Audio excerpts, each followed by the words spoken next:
This is Faith Evans. Welcome to Sessions on AOL.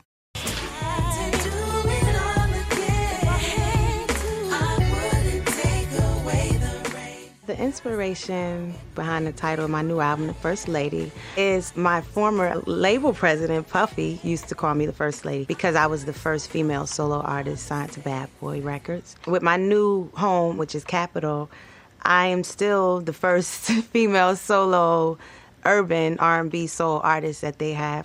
In a different play on words, I just tried to think about the real meaning of different first ladies and what they personify. They're not always the most vocal. They don't always have something to say every time something goes down, but you know, they're dealing with issues too. You're gonna always respect them because they do what they do and they stand their ground.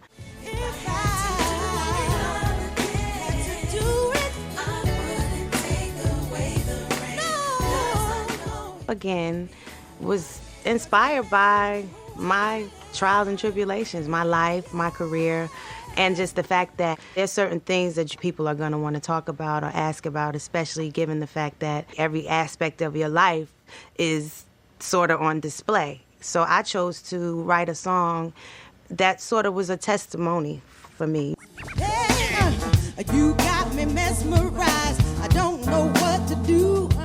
I decided to leave Bad Boy because it was time for me to move on. I've been a really strong part of the foundation of Bad Boy, which I'm proud of. I never was able to benefit fully from being on Bad Boy commercially. You know, Puff he just had a lot going on. And it's not a bad thing for him because I'm very proud of his success as a businessman, but he's no longer the guy that's focusing on making this talent into superstars. His success was basically the time when my last record was out, and I was sort of in limbo. I have a great relationship with Puff these days. I think we're probably cooler than ever. I mean, I definitely could see me working with him again in the future.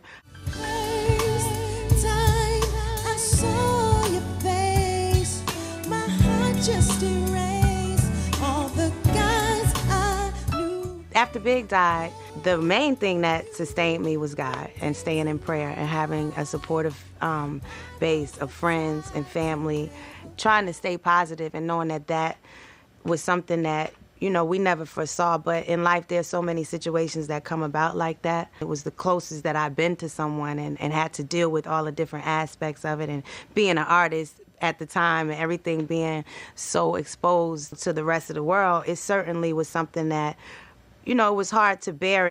You better check yourself, respect yourself. You better go for self because I flow for self. I tell you why there's no love. I was living in Atlanta, and I had basically nothing to do down there.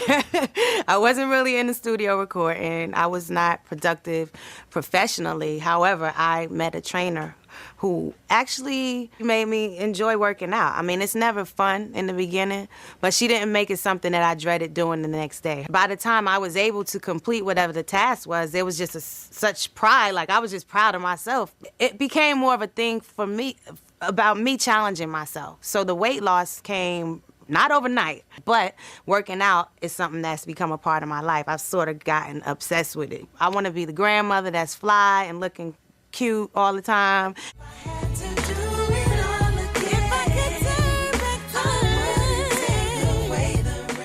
The biggest misconception about Faith Evans, I think, is that I'm like long-suffering and just the, you know, sad, in pain, needy, looking for love lady. When people meet me and have a chance to really experience my personality and my humorous side, they're usually pretty surprised, like, hey, you know, you joke. But, you know, I'm very much a fun-loving person, and, you know, I have a crazy sense of humor, and a lot of times that's not something that people get to know right offhand when they meet me right away.